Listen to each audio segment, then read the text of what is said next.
रातरानी पुले जे साजामा रातरानी पुले जे साजामा मनको रहारा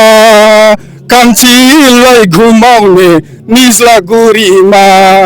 कान्छीलाई घुमाउने निज्लागुरीमा थैंक यू दिनै सिगां बावैसो जोङो खाख्रागावनि जानाखि भुमेश्वर हिल बेवहायबो जोङो पिकनिक स्पट माने इनगरेशन खालामनानै फैदों बिनिफ्राय फैनानै इनभाइट खालामनाय बादियै जोङो बाहाय इनगरेशन खालामनो फैनाय जाबाय बे जायगाखौ थांनाय बोसोरावबो जोङो ओपन खालामनाय जादोंमोन आरो नैबे बोसोरावबो जोङो ओपन खालामनो मोननानै जोबोद गोजोननाय मोनदों दा बे जायगाया माने मिक्स कालचार गोनां मोनसे जायगा बाव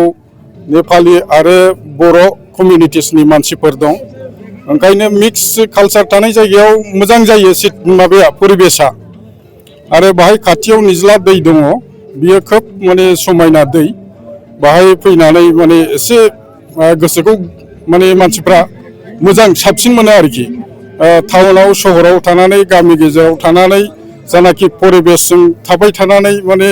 बोथोराव खेबसे उदां मोनसे जायगा नागिरनानै मानसिफ्रा लावखार ओंखाम जानो गोसो जायो दा बे जायगाया माने जोबोद मोजां आरोखि दा बे मिक्स कालचार गोनां बे जायगानि माबायाव माने जोंबो फैनानै मोजां मोनफैदों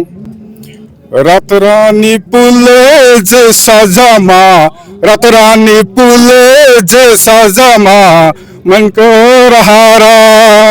कान्छीलाई घुमाउने निज्लागुरीमा कान्छीलाई घुमाउने निज्लागुरीमा थैंक यू